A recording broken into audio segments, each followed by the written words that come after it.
check, check, check, check, check, chop it down, check, check, check, chop it down, chop it down, chop it down, you gon' chop it down, chop it down, chop it down, chop it down, you gon' chop it down. I just appreciate everybody watching. Watch him throw the ball, we gon' pick it off. You gon' let him hit the hole or you gon' cut it off. You gon' play through fourth and long or you gon' punt it off. Your defenders, heavy hitters, put your pads in. Don't be looking for the ref to throw no flags in. Keep the helmet on, keep the cleats tight. You the type to want to win by any means, right? You should look alive. This is Trap or Die. Live. This is Trap or Die. What's going on? Oh my Lord Jesus. Ooh, I should have drunk some water before I started. Good morning, everybody. Well, what is going on? My bad. Yeah, I should have had some water. I'm back, baby. Good morning to everybody. Good morning, all the morning tribes. Let me get my music going. Get my music going 2 seconds right quick. Here we go. I'm back, man. I'm feeling better. I'm feeling much better. Everybody, been, up abreast as to what was going on with me. I feel 10 times better this morning, man. So I'm happy to be back. Welcome into the Washington Commanders morning show over here on the Trap or Dive side. You know who I am. I'm your host, Molly Maul. Jamal Forrest, Hen Dog Maul, Coach Maul, all that good stuff, man. And we talking about a little bit of the Commanders. What's going on, Hawk? Appreciate you checking in. As always, the morning trappers, yes, sir. I need to put that hashtag in the the description. How's everybody doing? Talk to me. How's everybody doing? The casino cleaned me out this weekend. Casino meaning the books. What's going on, Jerry? Appreciate you checking in. Yeah, man. I had a terrible night or terrible Sunday.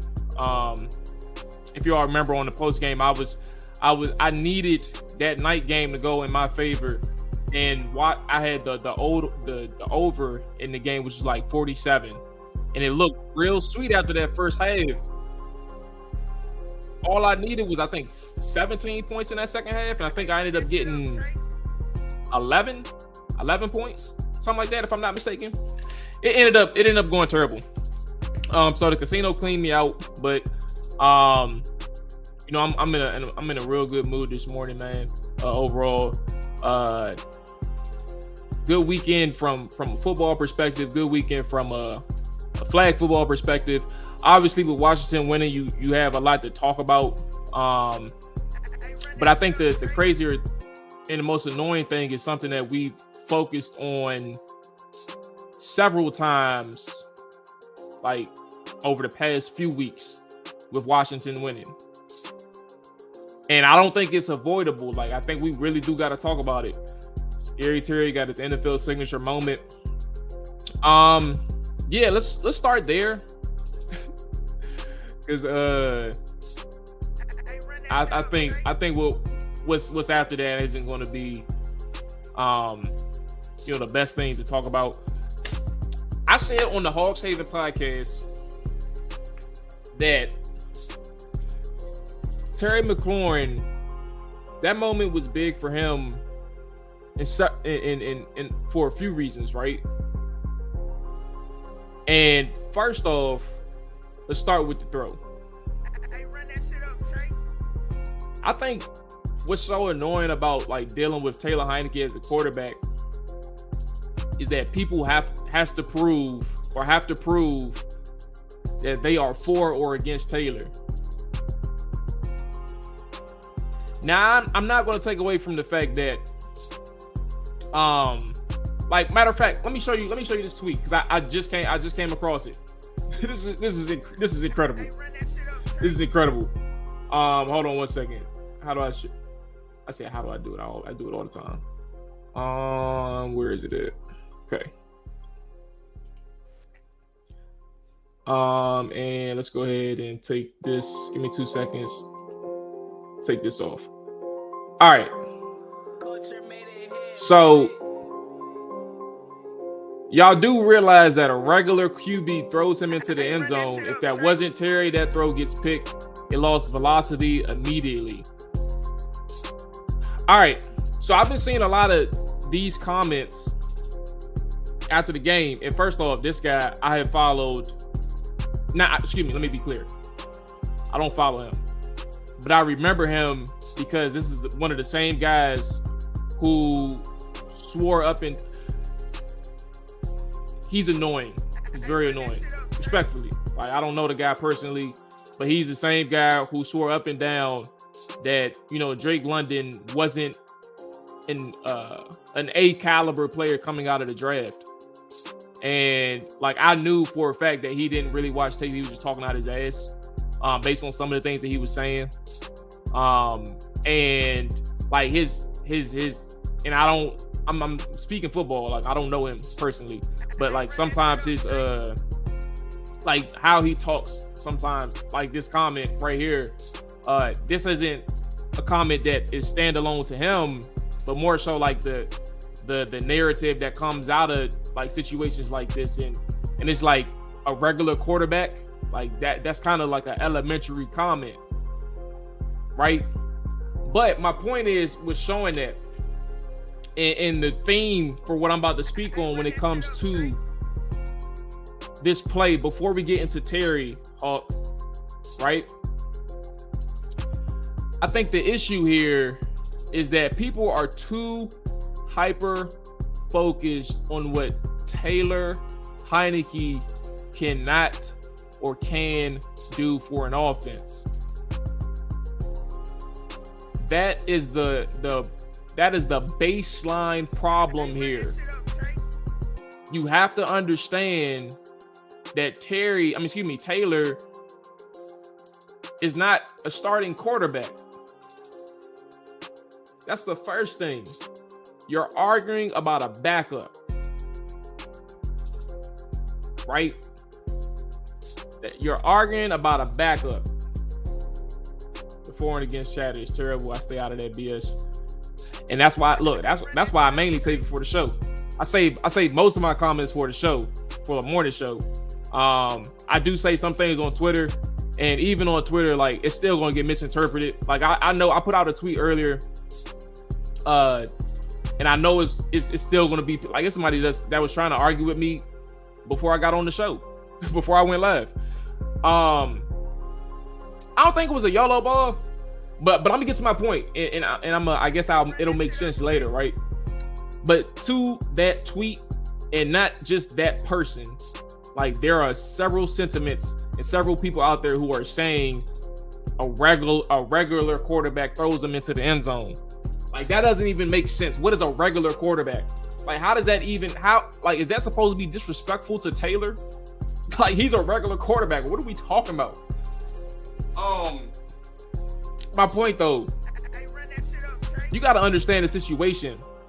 There's two things. You have seen that play 1,000 times already, I'm sure. Just last week, Taylor Heineke, in rhythm, in the structure of the play, threw a 40-plus yard touchdown pass to Taylor Heineke, a perfect pass over the shoulder in the end zone, on the money, in stride for a touchdown. This throw is behind Terry McLaurin for several reasons. And the main one is not to do with arm strength. Arm strength played a factor, but when you are, first off, now Terry McLaurin turns this into a scramble drill, right? Think about how much time had went on for Taylor Heineke to buy enough time for Terry McLaurin to cut upfield, right? That's the first thing. Then the second thing is Taylor has to find Terry McLaurin. And then when Taylor finds Terry McLaurin, then he has to hit him in stride, or try to hit him in stride in that moment. The ball comes out of his hands, Taylor's hands, when he cuts upfield, and he's probably at the 15-yard line. All of this is not within the structure of the play. This is all late. Everything is late. And it's not a problem. It's the fact that in a scramble drill, you're not going to be within the structure of a play call. So there's going to be opportunity or possibility that the ball is going to be behind, but your receiver has to make a play. And that's what Terry did. So there are several factors for why that ball was behind. And we're not going to sit here and harp on one pass when just a week ago, he showed you that he has the arm strength within the structure of a play call to hit a 40-yard pass in the end zone. And that's where I'm getting at. Like, y'all are too hyper-focused on what arm strength is and what arm strength isn't, that you're watering down the significance of the play. That was a great play by Taylor. That was a great play by Terry. All of these things matter. And that's kind of the thing that you don't get on Twitter is people or social media. And I understand that, and I say this all the time, like Twitter is just one atmospheric bubble, doesn't represent the large majority. But at the same time, you know, on a day-to-day basis, right, that's where most of your interactions come from, especially when it comes to the Commanders. Like, that's where most of your interactions come from. So you got to understand that people are so for or against Taylor. What's going on, Rich? Appreciate you checking in. What's going on, big dog? But people are so hyper focused on, you know, pro or against Taylor, when the play should be about how Taylor bought time, how Taylor extended the play, how Taylor found Terry and gave him a chance with Stephon Gilmore's back towards the football. That's what happened. And Stephon Gilmore is a dog. He has incredible ball skills. Terry knew that it was going to be a battle, but he was strong enough to get the ball out of his hand. Get the ball out of Gilmore's hands. So moving forward to the good man Hawk comment, right? This was a signature moment for the good man Terry. I agree. With all that being said, I agree. You got to understand that, like, for the situation that Terry was in and that he's been in this entire season, Terry has always been about trying to figure out how Casey lost to that team. And Casey and Andy always have weird games. That is true. Never forget that playoff game. I know you don't forget it, Jarian, but that playoff game with Andrew Luck and Alex Smith, that was weird. And then Matt Ryan is the more experienced quarterback. But again, to your point, that was very weird. They shouldn't have lost it. But where was I at? You got to understand where Terry was. Let me go back. My bad. You distracted me for a second. Signature moment, man. Before this game, before the last two games, Terry has just been he's been a cog in the offense. He hasn't been an individual who has been like the focal point. And even to this point of the season, he still hasn't been a focal point, right? However, guess who has been emphasizing him and making sure that, you know, he's going to be the go-to guy in this offense? That's the quarterback. Scott Turner has said probably like 2 or 3 weeks ago, maybe 4 weeks ago, maybe about a month, that his offense doesn't design plays for like its playmakers. It's a structure. It's a read or progression based offense, and it doesn't scheme the players it doesn't scheme the players the ball. It's a progression based, and the quarterback has to find their way to the player. So like not one particular player is a focal point on a certain play, I guess. And what I'm saying is, what Taylor does right now and what Taylor has done in big moments over the last 2 games has 2 things. One, correctly identified the opportunities that he needs to target Terry in these one-on-one situations. He's also found Terry open, has found Terry when he was open throughout the game, like that 40-yard drag route or whip route, that whatever you want to call it, over the middle where they had the empty set, right? And Terry McLaurin is lined up in the slot and he runs a stop, gives a shimmy at the top of his route, and then continues on across the middle of the field for 40 yards. Like, you can't miss that. That's a design play for Terry, right? Because he's the one. You got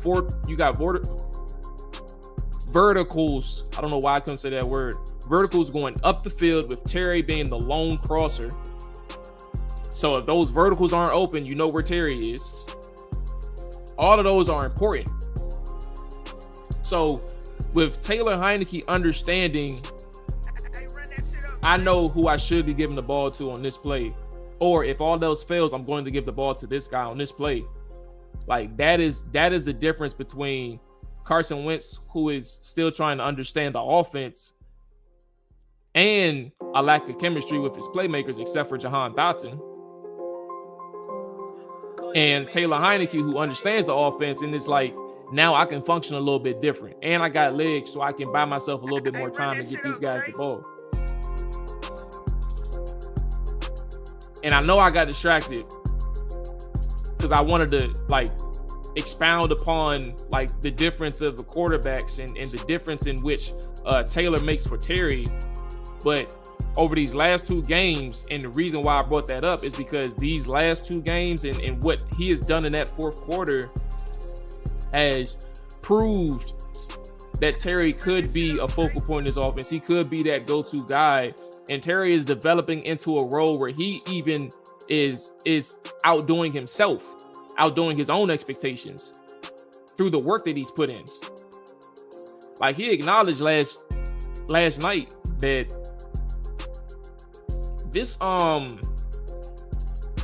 what's going on, Playboy? Appreciate you checking in. My bad. What's going on, Roger? Good morning. Good morning. Good morning to all the morning trappers, man. I hope all is well with y'all this Monday morning.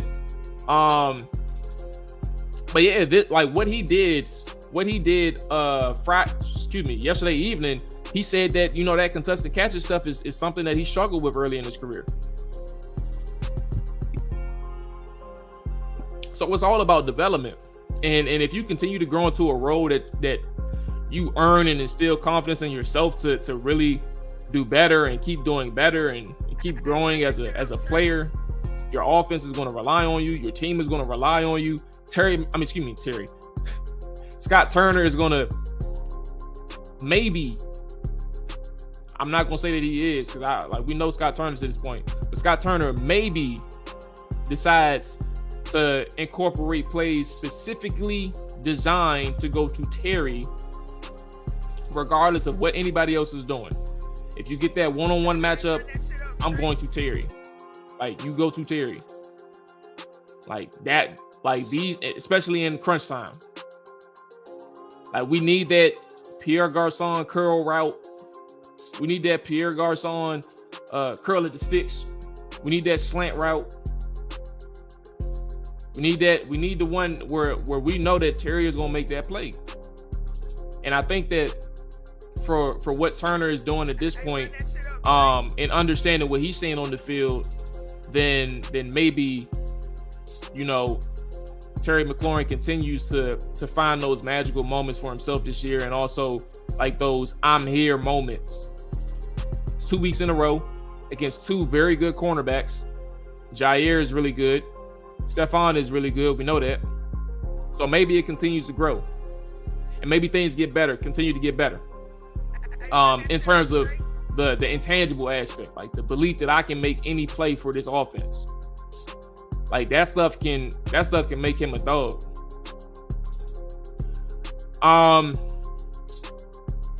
With all that being said, right? Because I think that was a good time. Let's go ahead and catch up on the comments first before I transition. All right, here we go. They won. They beat a team they had no business losing to. Yeah, Jerry, they had the team they had no, and I think you know this, right? They had no business losing to them, and yet they almost lost.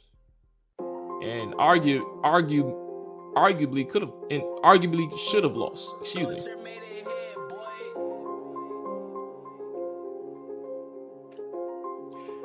Arguably could have. And I don't think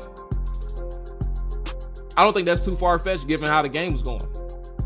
I think from what I remember, matter of fact, let me see, because I don't have the game. Let me see if I have the game notes in my email, because I'll be forgetting to check that.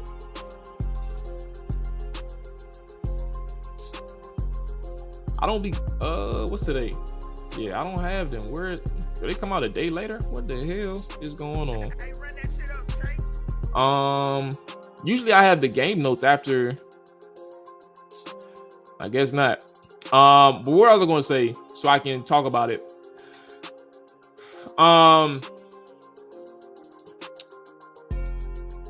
Prior to those 2 drives in the fourth quarter, Taylor Heineke, I'm looking for the numbers now. What's going on, Jay? What's going on, big dog? I think Taylor had 78 yards.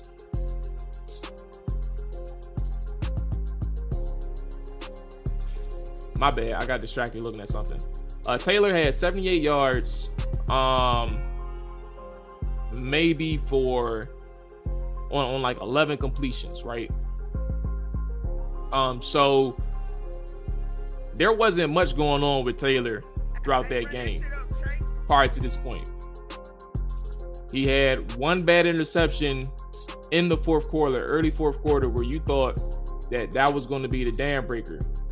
And they ended up scoring a touchdown after that interception. So with all of the good those last 2 drives, this offense is very weird. What's up, Dakota? And I think weird is like putting it lightly. I think weird is putting it lightly. Where is the numbers at?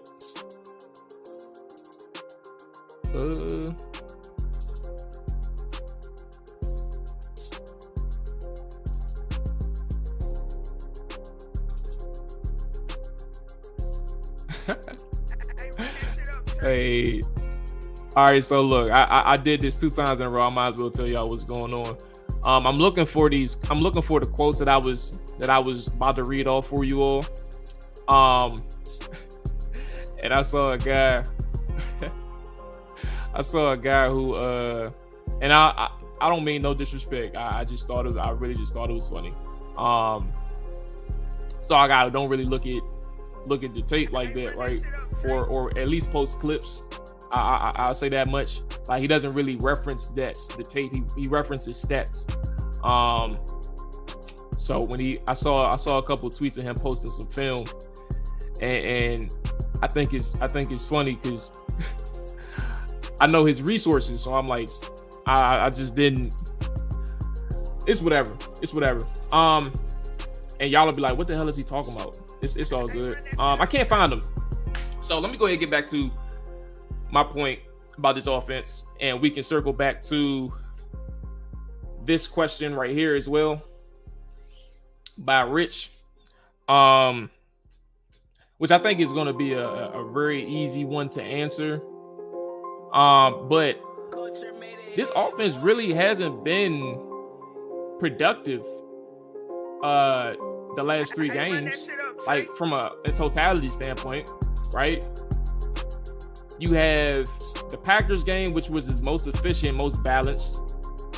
You have your Bears game, which was like skin of your teeth, you won, right? And then you have the Colts game where you tried to remain balanced, and essentially you was 31 pass attempts, 33 total passes, and you got sacked twice, but 33 passes total, or 33 dropbacks, and you had 28 rushes. So that's balanced, but and you like you're even on TOP, 30 to 29, right? 20 first downs. Like, you're doing good in terms of like time of possession, but a lot of those come in the fourth quarter. But again, you're 2 for 12 on third down. You started out 0 for 1 on third down with the bad sneak attempt, or not sneak attempt, but the bad dive right up the middle. I actually think it was duo. You lose that. You aren't sustaining drives.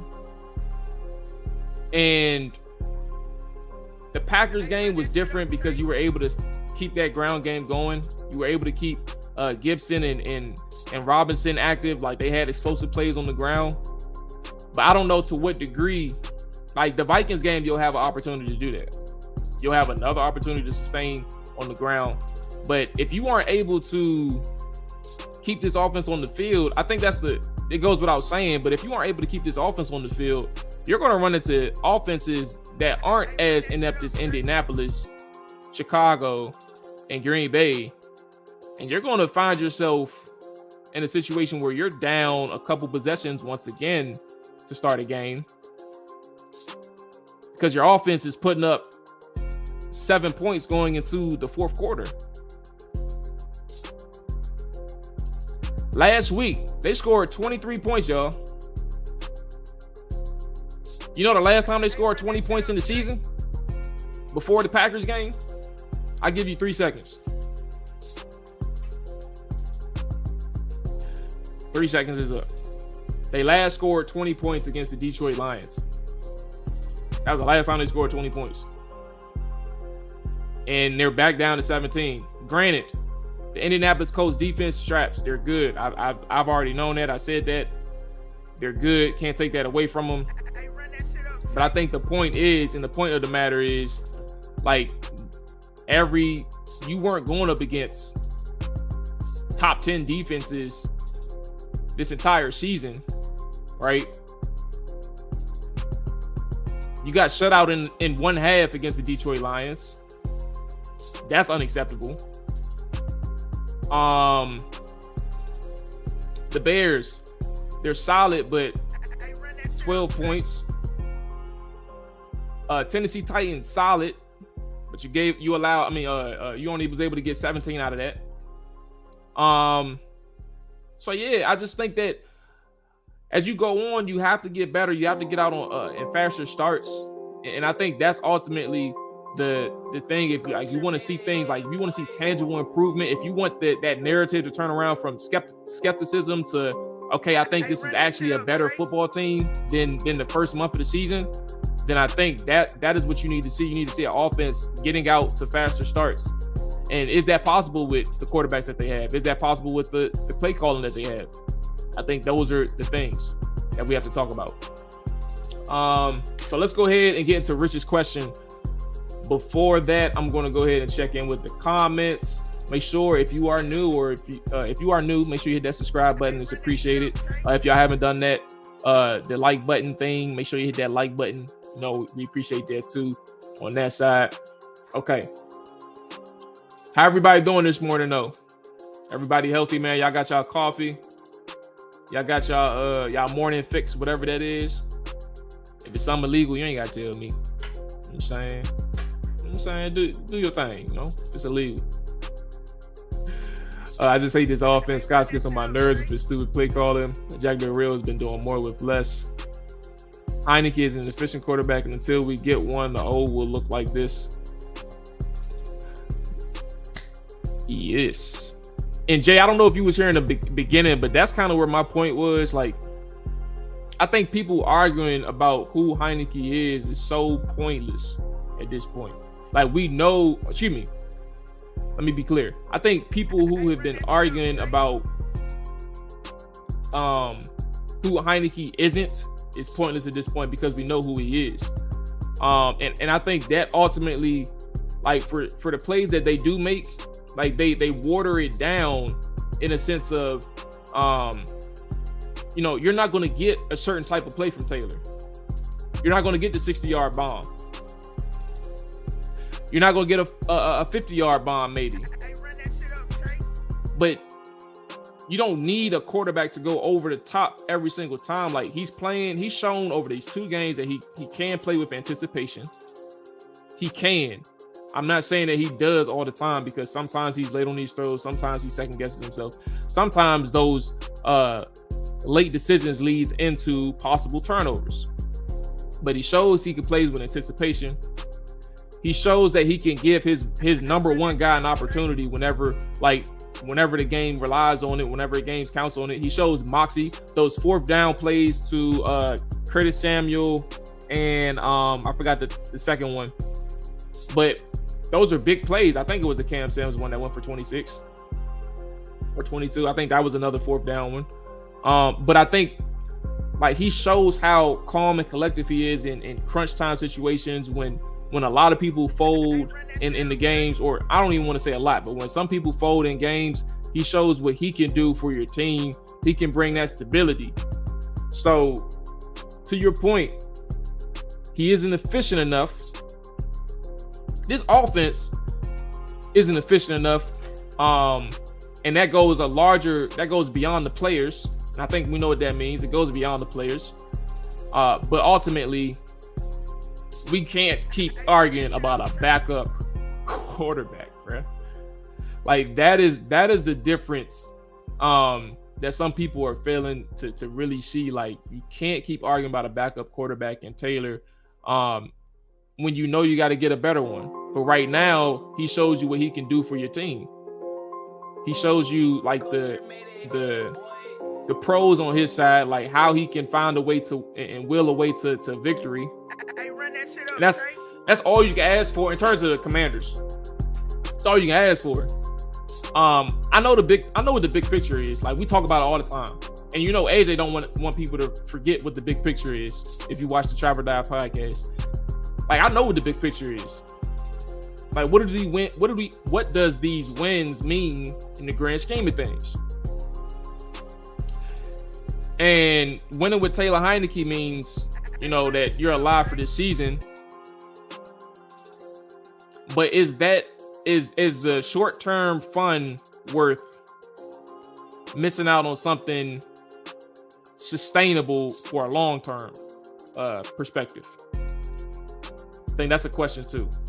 Okay, I see you, Hawk. We're going to bring Hawk on in a second. The link is in the chat as well for anybody that wants to join the show. This is an open show. You know that. You can call in, aka take the link, and I'll put the link in there for anybody and everybody that wants to join. There you go. I also think they do have to address the cornerback position. Either mend the fence with William Jackson, trade him, or get a start. I think the thing is, people keep forgetting this too.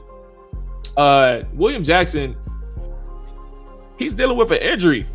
Like, nobody really knows, like, his true injury status. Like, and I think that gets in the way of him being traded, just like at the snap of a finger. Like, I remember when the Antonio Gibson rumor came out on Friday, and they were talking about, you know, him being on the trade block, and Ron Rivera, you know, adamantly denied it.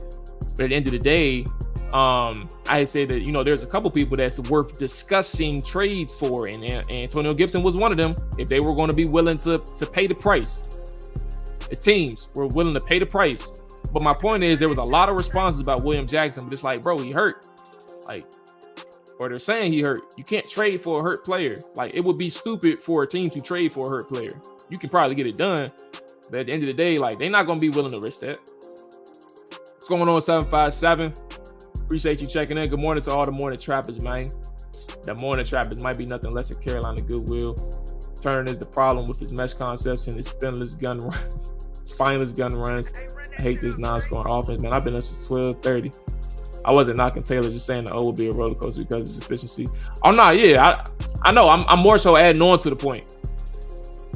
I'm adding on to the point. Like, it's nothing that he can do, because this is going to be the offense that Washington plays. Like, it has to get muddy. And that was the term that I used last night. Like, they have to muddy things up. That's from a defensive and offensive standpoint. You gotta muddy things up with these guys. Scott be using my custom playbook off Madden, but y'all ain't know that. Why did they resign Alex Armour and then you motion tight end to the fullback. Um, byproduct of the receivers and stuff like that. Receivers being hurt, excuse me. I think you had Jahan and Diami hurt. Logan Thomas is iffy. Logan Thomas, well, y'all know how I feel about Logan. I can see Ron sticking with Heineke. Gets cloudy because the head coach and GM are the same person, and each job requires a different perspective on the team and roster. All right, let's go ahead and get Hawk in. I'm gonna get Hawk's thoughts. Again, if you want to join, the links are in the comments and in the YouTube description. And then we're going to talk about, I'm going to talk with Hawk as well about this thing right here. I seen you, Jarian. I'm going to make sure that we talk about it. Rich brought it up. Let's go ahead and turn this down right quick. Let's go ahead and bring Hawk on. Where are we at? Boom, boom. There we go. Yo, Hawk, what's going on, big dog?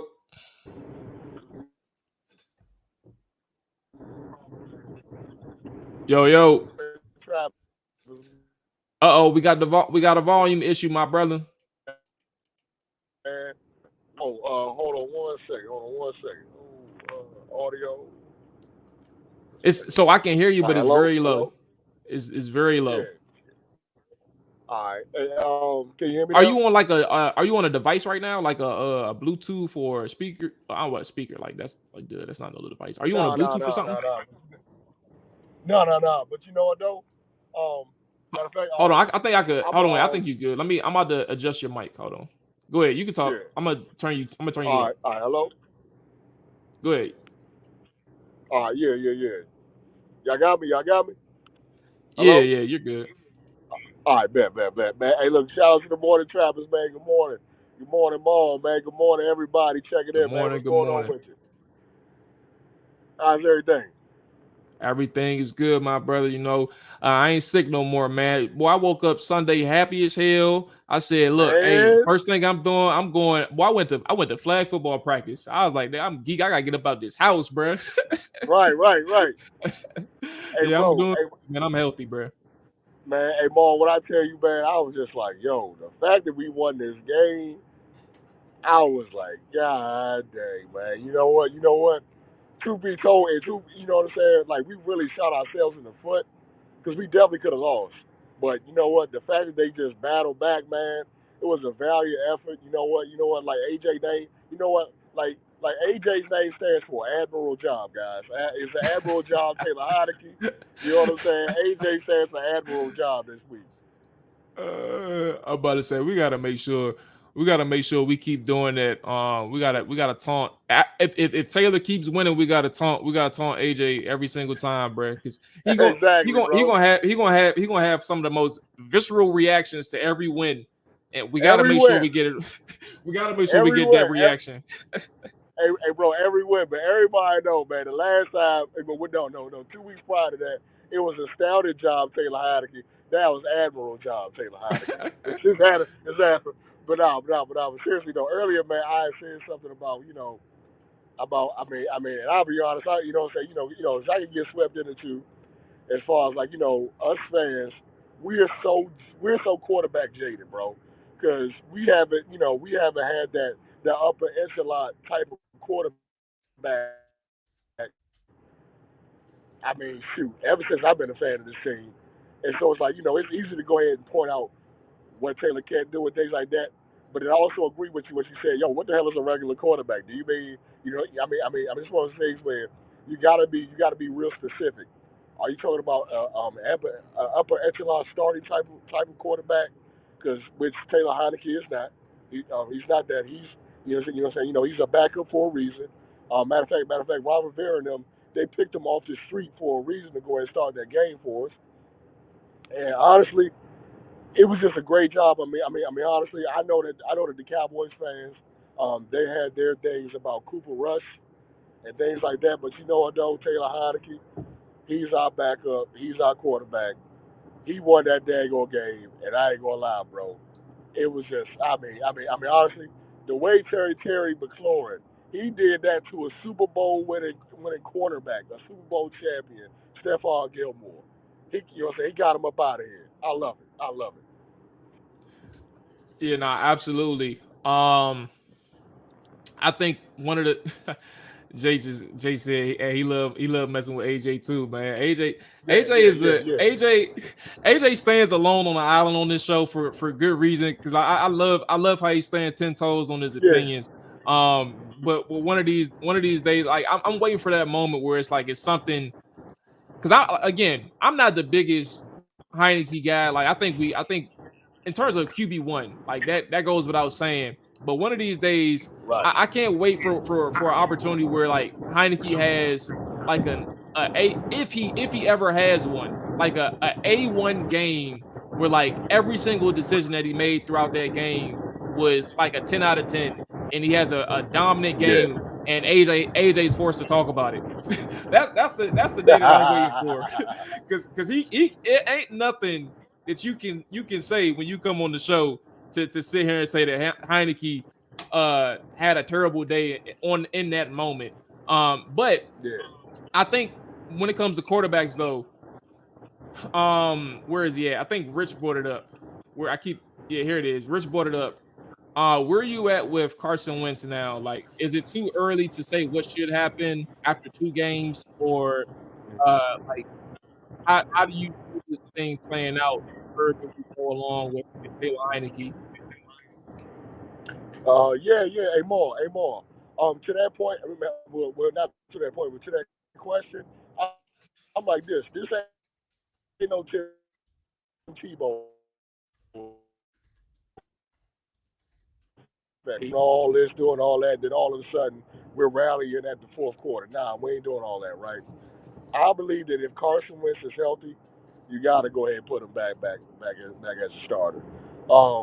And this, you know what I'm saying? And I take nothing away from Taylor Heineke because he has been doing an amazing job. 3 game win streak. Hey man, but we won 2 games with Carson. Granted, it wasn't off the street, you know what I'm saying? But at the same time, the way Carson balled out in that Chicago game after having a messed up finger, I mean, with dislocated finger, whatever it was, man, I ain't gonna lie, man. Matter of fact, he raised my stock as far as like being a believer in Carson Wentz. So I'm just like this.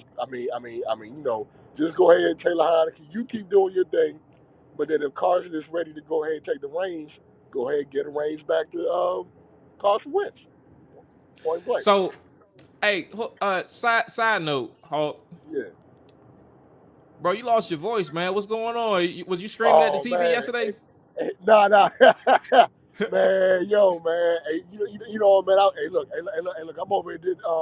Well, I'm dealing with a little cold myself, man. Oh Lord Jesus. Yeah, I don't yeah, know what's yeah, going on out here because you in the area too. So got you kind of you not like close, but I know like the area, but like yeah, yeah. it's something going on. I really don't know. I know a couple people that gotten sick.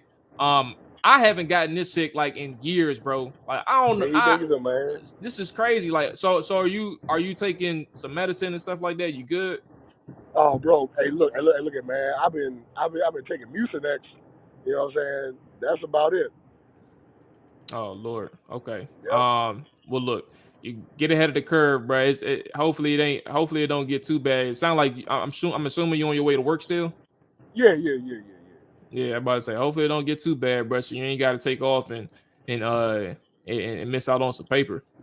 Exactly, bro. Exactly. Yeah, man. Okay. So what were some other things that stuck out to you? That's on your mind as it Yeah, relates yeah, to yeah. Hey, Washington? hey, Because I know we talked about the quarterback a lot. What were some other things you could talk good or bad concerns? yeah, Confidence, anything. yeah. Hey, look, so take look aside from the quarterback, right? Hey, Maul, I'm gonna call you, bro. I'm gonna call you Maul Nostradamus, bro, when you said something about Brian Robinson's running style, as far as like he too anxious sometimes. And then I finally noticed it. I finally saw it myself, and I was just like, "Bro, man, he needs to chill out, bro. He needs to chill out because like, honestly, look, it's good or bad with him, but it's like, I was just saying, man, 3 yards in a cloud of dust. I'd be like, bro, man, you need to chill out. You need to be patient. so that you can go ahead and assess the situation a lot more. Because that game last time, I was like, bro, like you know what I'm saying. Well, with some of those runs, he'll just run to the line of scrimmage, and all of a sudden ain't nothing there. He gets tackled. Yeah. I'm a little confused by B Rob, and not like in a not like in a negative way. I think what's confusing is how his transition in the regular season has like showed that he needs a little bit more time to see things. Now, I don't think he had a terrible game today, but I do think overall, since he's been back, he has been Yeah, like that patience that you saw. It's, excuse me, like it's a fine balance, and it's a fine balance of patience and being yeah, aggressive. Like when you see that hole, and he did a good job in the preseason displaying that fine balance. But I think like as the season started, where things are a little bit more different, things are structured. The game plan is specifically for the opponent that you're playing, and for Washington's side, the defenses are specifically game planning against Washington's offensive structure. I think that is what is probably slowing Brian Robinson down in terms of production. yeah. And I think that's the learning curve that he has to get over.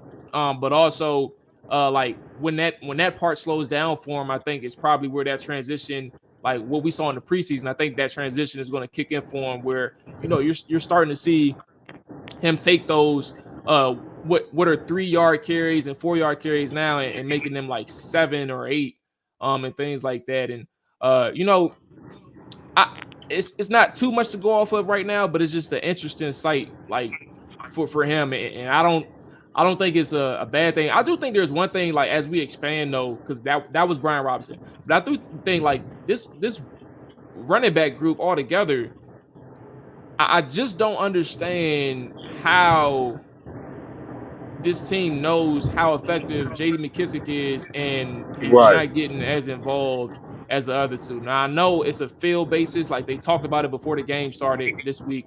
They said that, Antonio Gibson and Brian Robinson are they're toting, they're doing their thing. So it depends on like how effective they are. But I don't think you need to limit JD McKissic. Like I think we all know, based on the 2 years worth of sample size, how effective JD McKissic can be if you just get him involved in the offense. Right.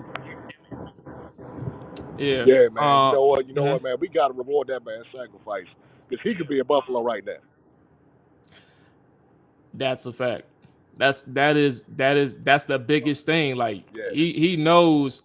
I wanted to ask him that when I talked to him. Not specifically about Buffalo, but I wanted to ask him, you Yeah. know, like about the touches thing, because he's like the first 2 years, it's similar to Cam Sims. Hmm. Like his Cam Sims in 2020. Now, this was a byproduct of, injuries, and also him just, being part of a bad receiver roster. So he got elevated to like the number 2 Right. receiver. So you get what, 50 something targets, you get 400 yards receiving, and it looks like you're an ascending player. But we all know how talented Cam Sims is. But now the receiving core gets uh you get what's his name? Curtis Samuel, De'Ami Brown, Jahan Dotson. Yeah. You add these 3 guys after 2020, and all of a sudden, Cam Sims is a person who is seeing like 20%, 30% of the snaps offensively. And I say that to say it's similar to how Cam Sims was treated after they got guys, where JD McKissic, who is clearly shown that he's capable of making plays for this offense, is somehow being phased out by a byproduct of a draft pick. Well, 2 draft picks, now that I think about it. Antonio Gibson and Brian Yeah. Robinson. Yeah, man. Yeah, man. You know what? It's amazing. And I'm a fan of like sometimes you could do less with more. I know a lot of people are fans of having a lot of receivers and things like that, but it's like, I mean, some of those resources they could have been spent at other positions, and so, especially with the running back position, it's like, you know what, the guy Brian Robinson, I know they want to feature him, but some of them carries that Robinson be getting, I'll be like, yo, go ahead and give those to McKissick, cause dang on it, Antonio Gibson. You know what, honestly, after watching Robinson play, yesterday, I gained a newfound perspective for Antonio Gibson. You know what I mean? He's been doing a lot better. And J.D. McKissick, go ahead and get that man the ball because he's definitely dangerous with the ball in his hands. Go ahead, get it to him. And even Cam Sims, Cam Sims, he had some timely catches yesterday. So, go ahead, and reach out to Cam Sims. A lot more. Another thing that I noticed, man, Jamin Davis with a nice tackle, bro, to go ahead and prevent a touchdown. Yeah, I was like, yo, Jamin Davis is that coming was a on clutch strong. tackle, man. Because this defense Yes, it was. against the Colts, man, it was like a bend don't break, but it never really should have been a bending defense given how struggling how much of a struggle the Colts have been over the past few weeks. But to that point, you forced Yep. two turnovers in their plus territory, and then you get a huge third down stop after what was called a touchdown.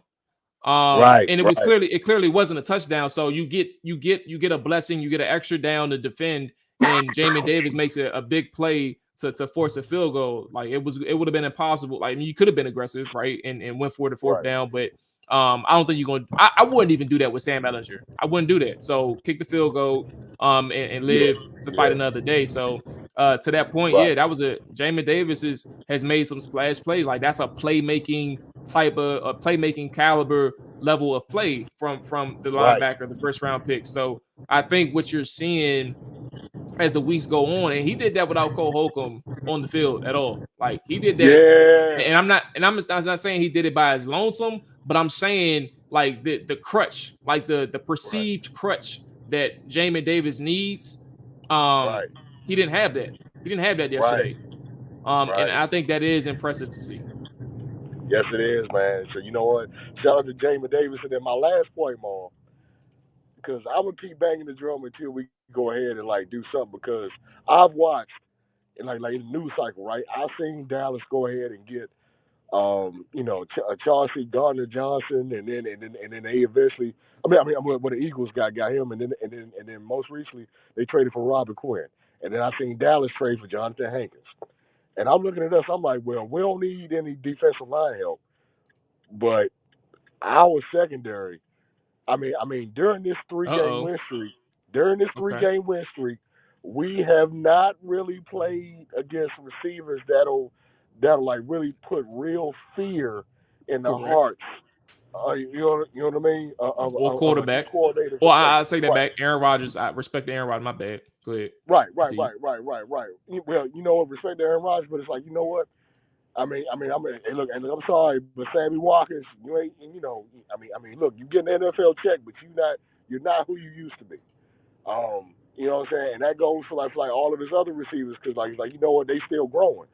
Chicago, Equinemius, St. Brown, and then the other was it Darnell Mooney, whatever it was. Nah, they ain't it. And then Alec Pierce and Michael Pittman Jr. And I'm looking at them. I'm like, you know what? Honestly, all three of those teams still had moments where where their receivers were winning, and I'm just like, we go up against Minnesota, and Justin Jefferson is on the field, and he got to go up. Excuse me. He do well. Justin Jefferson could possibly be doing his thing against a Kendall Fuller or even a Benjamin St. Juice. That's gonna be nasty for us. That's gonna be nasty for us. So I'm just like, we got to make a move. And I don't know. With the whole William Jackson thing, I know you said, he could be possibly injured. They got to do something, man. They got to make a move. Yeah, you know what I'm saying. We just got to make a move, point blank. We just gotta make a move. I think, but see, that's the thing that's really and like the trend. I said Trinidad. I'm over here thinking about two things. Two things are going on. So I'm gonna finish. I'm gonna go to your point, and then I'm gonna talk about. I'm gonna talk about this hook song. Hook. Yeah. For William Jackson. I I understand that the cornerback is I don't disagree. Like so there's two things with the cornerback thing. I don't disagree that if you want to make a move, it could be in the secondary. It depends. But I think if anything, there should be some mix and matching. If you want to, like, Kendall Fuller is probably a guy I would probably like focus on in the offseason. But William Yeah, Jackson is a guy where, like, if I know, meaning the team, if I know that he is healthy enough to play and there can be a deal worked out and negotiated with another team, cool. But I think what is going to be a hesitancy from the actual inquiring teams is that they don't know how healthy he is. And I get your point, and I acknowledge that you understand my point. I just think that's the gray area there. Like, right. you can't move forward until you know how healthy William Jackson is. So that may relegate him to just being a backup player in an emergency role for Washington, because I think the trade deadline is tomorrow. And you can't really do too much until you have a full understanding of his injury. That's the first thing. The second thing is this secondary, you have Justin Jefferson, Adam Thielen coming up. And then you have, right after that, Devontae Smith and A.J. Brown coming up.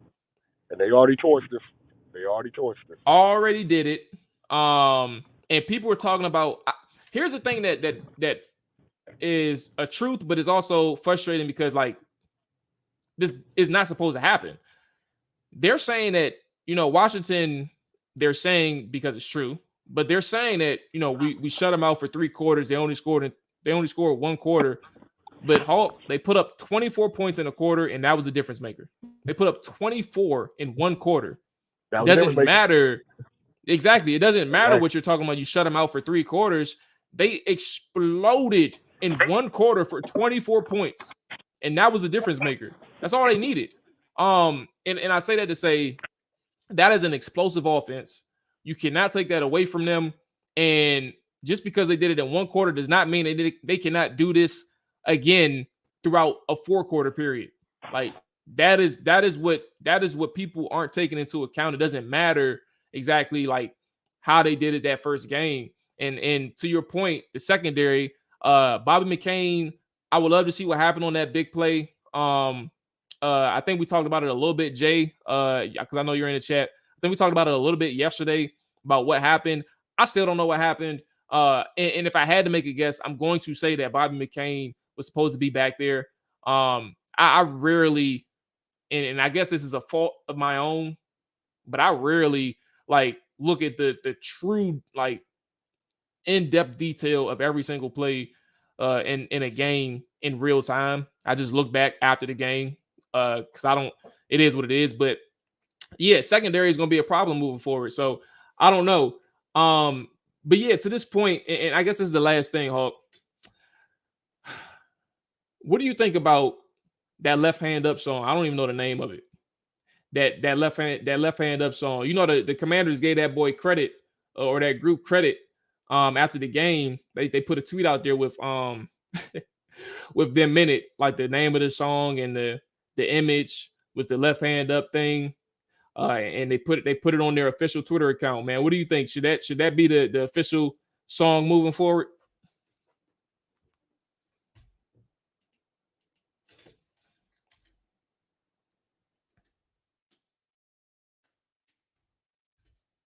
If you're talking, Hawk, I can't hear you, by the way. My bad.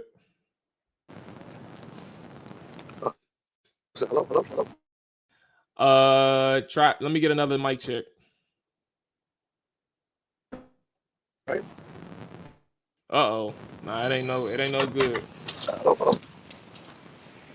I can hear you, but I can barely hear your mic. Down. Good morning. All right. Let me hear you. Let me hear you. Pretty good. How about yourself? Good. Oh, you don't know. I say to you. Oh, I forgot my costume at home.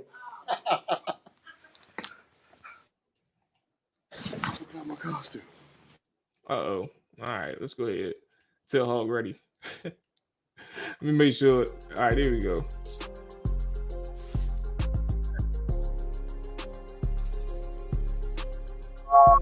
Said McCain was coming out of the post. That's why I said cover 1. Left head joint goes a little bit. Bruh. Thank you.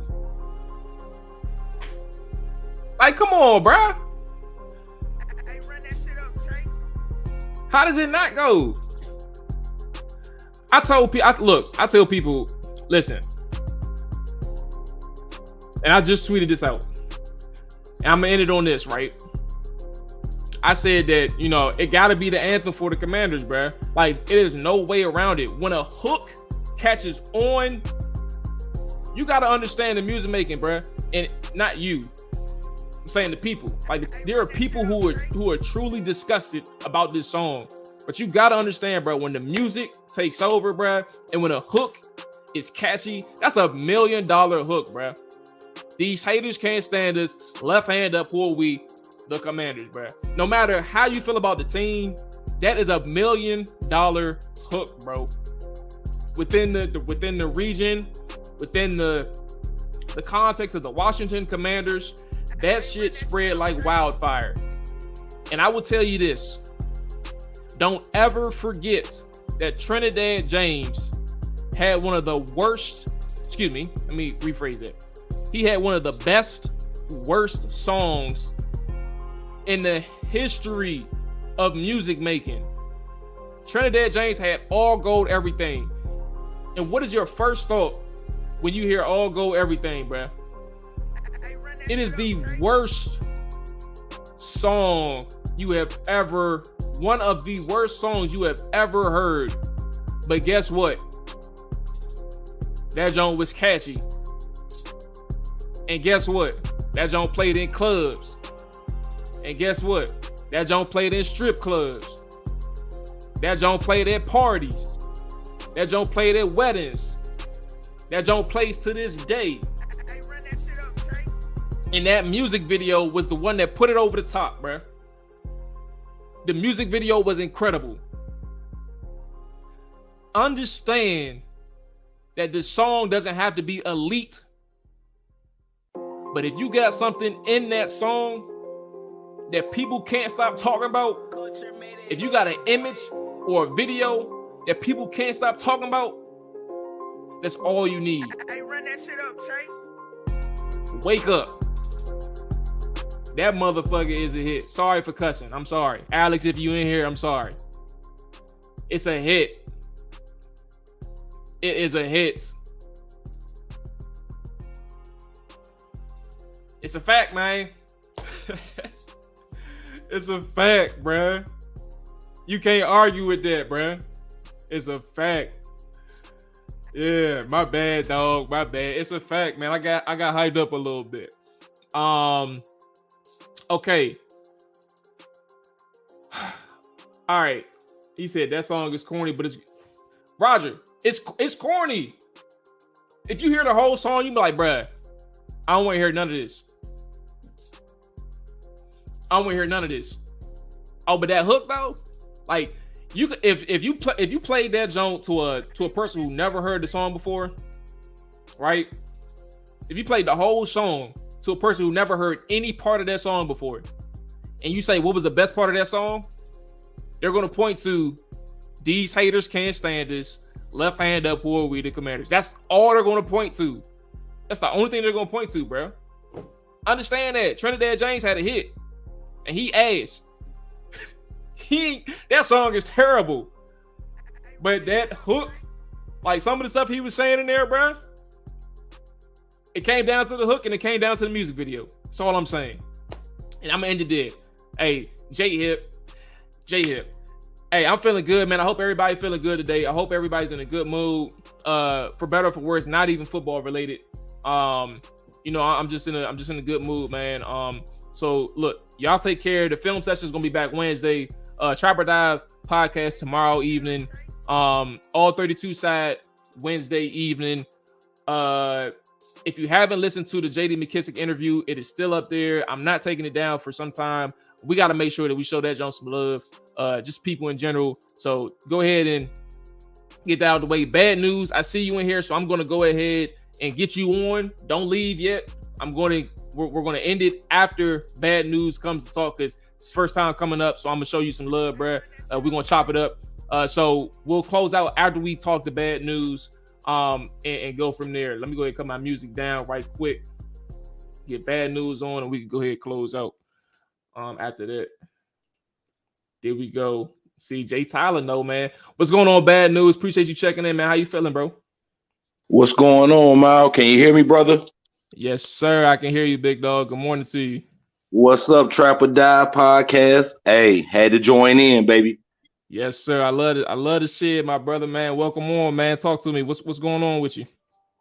Hey, it is what it is. It's another Monday, but guess what? I ain't trying to take Rev T flow, but hey, trust and believe, y'all. Hey, Victory Monday. I don't care how we do it. Heineke, doggone, the backup, whoever it is.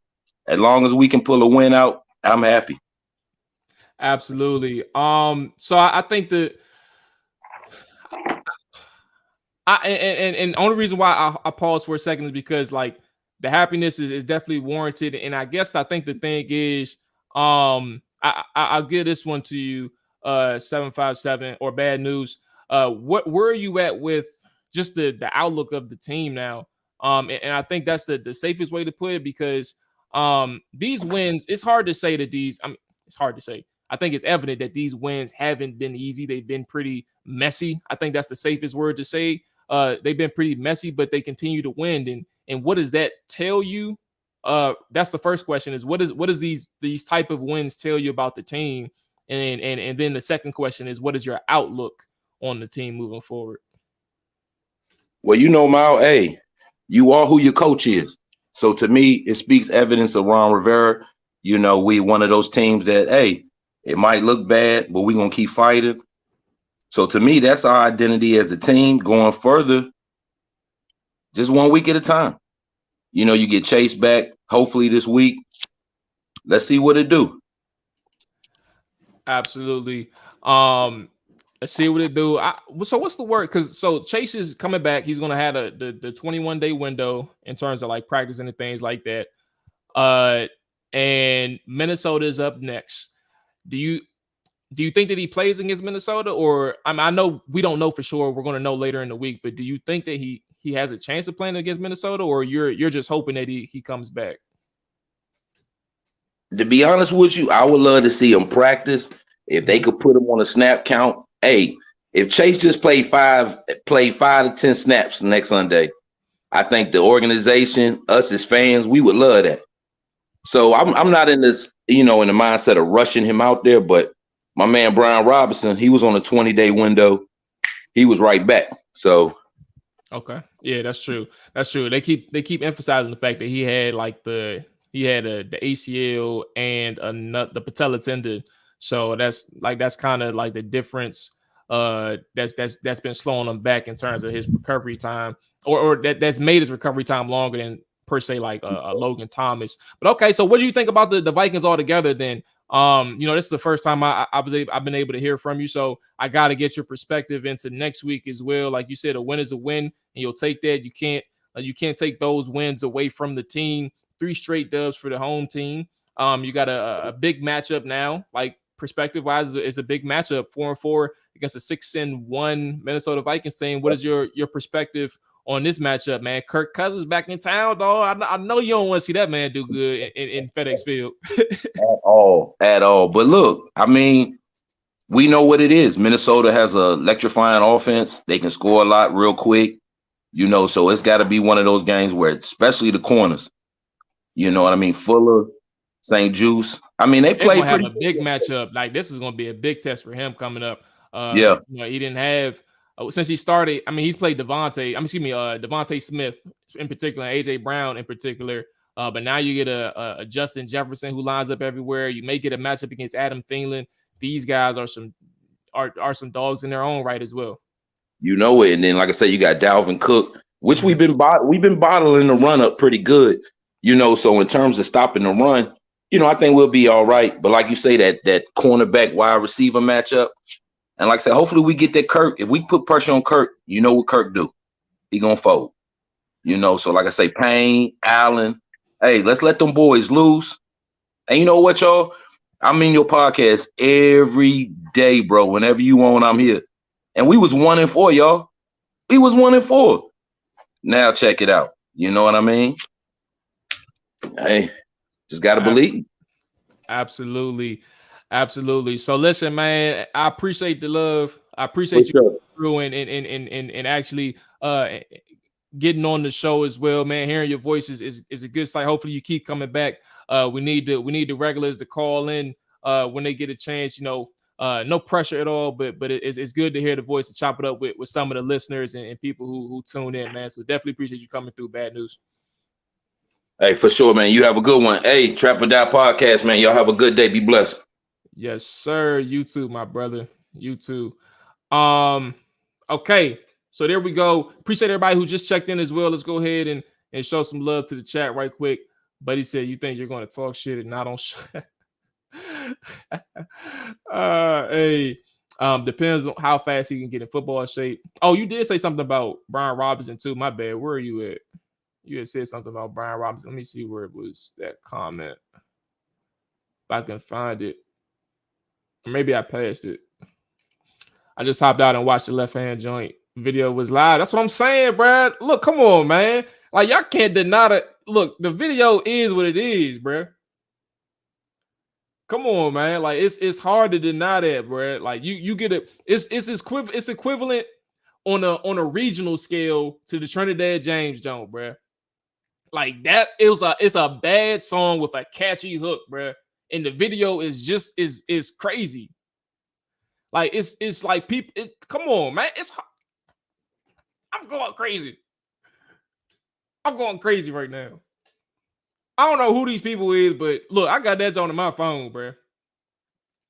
I just got the video. I send it to people just to piss them off because I know it's stupid. He's obviously close because smartly don't start the clock until they're ready to play. To me, this offense is soft. I just hate we don't play bully ball in our run game, and no one can tell me that it isn't. Don't run effectively. I think the biggest, like the bully ball was against the Packers because we knew they couldn't stop the run. But yeah, that's about it. Outside of that, I mean, they tried to establish it. But when you have Taylor Heineke tied for team lead in 29 yards, you really wasn't getting that many effective carries. I think the most effective runner on the day, like actual runner, was probably Curtis Samuel, I believe. Let me double check because I think that was off the top of my head. Let me double check because I know he had some good carry. Yeah, 4 for 29. He was the most effective ball carrier. Justin Jefferson is a dog. Let's not forget Dalvin Cook. Rich, what's going on with you? Rich Wilson, good morning. Good morning. He says we're in trouble next Sunday. The key to many is getting pressure in Kirk. That's a fact. Our interior pass pressure has to be better than yesterday.